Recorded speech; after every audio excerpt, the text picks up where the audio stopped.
कपालले हल्लाएछ। High guys, नमस्ते, good morning सबैजनालाई। यहाँ पछाडि मेरो पछाडि त्यो झुन्डेको चाहिँ एप्रोन देखिएको हो। के झुन्डिएको यसले भन्नुहुन्छ भनेर क्या। सो एकचोटि चट्ट लाएर सो गाइज आजको मुकबाङ चाहिँ होइन, लोकल कुखुराको मासुमा झोल, लोकल भाले। यो चाहिँ उदयपुर पूर्वबाट आएको भाले हो अनिस्टली भन्नुपर्दाखेरि। एज युजुअल सलाद, अनि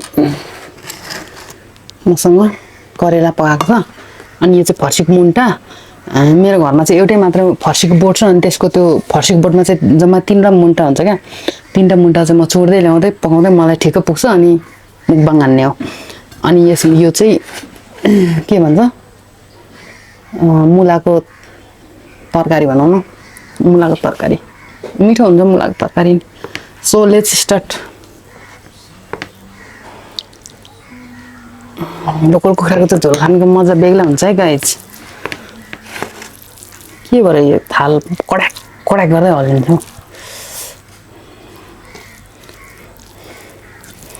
सो अब सुरु गरेँ त।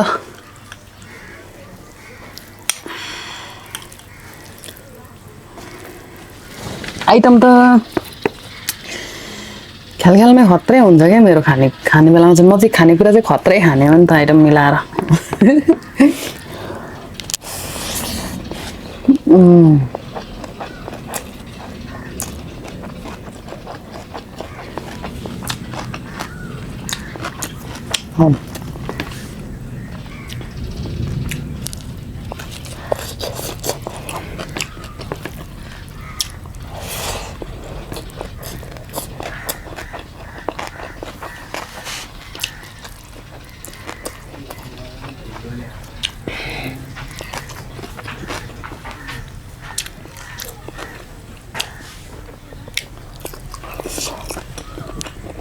वाह,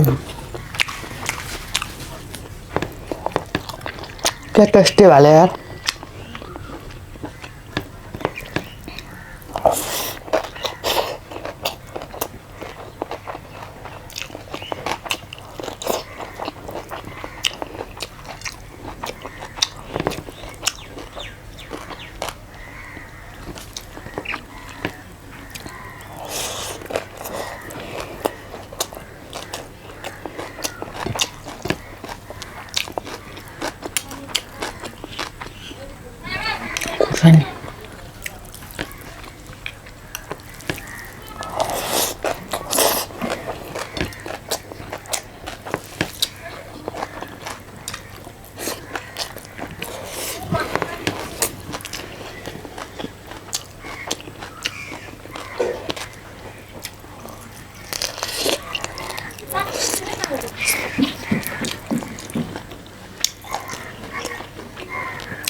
चाहिए सर।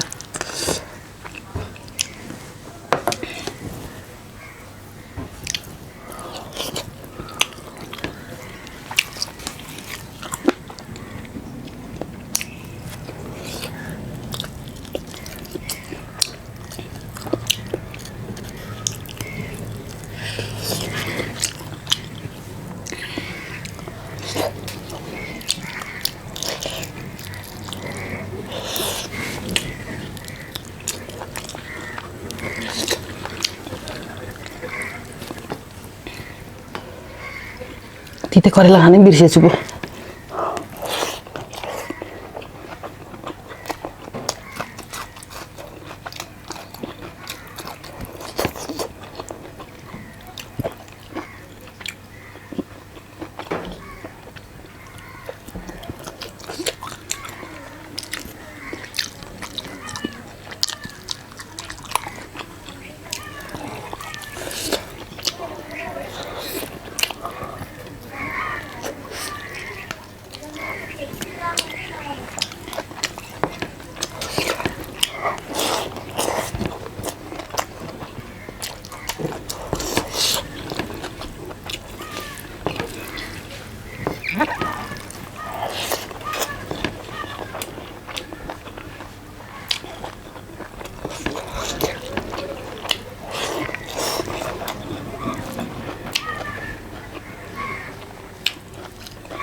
अति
खतरा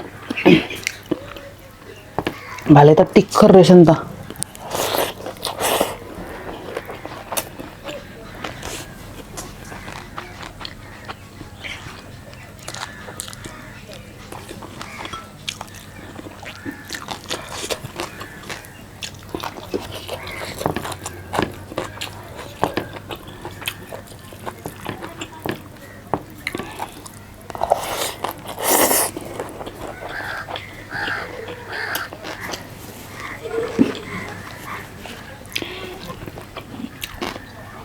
धन्न आज चाहिँ हैन गाइस पानी पनि परेन हरिराम पनि बजेन already good time to make मुकबाङ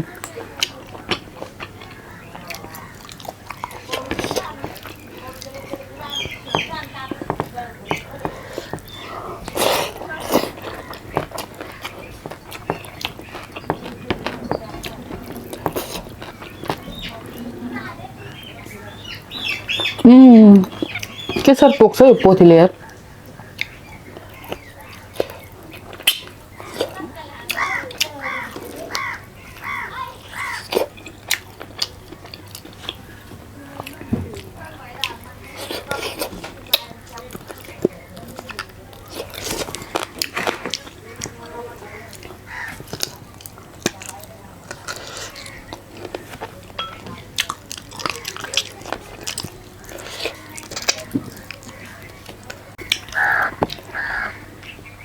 खुर्सानीदेखि डरै लाग्छ यार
मिठो भयो।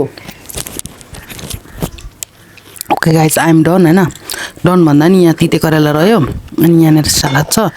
यिनीहरूलाई म भरे दिउँसो भोग लागेपछि व्यवस्था गर्छु। So guys thank you so much for watching. अनि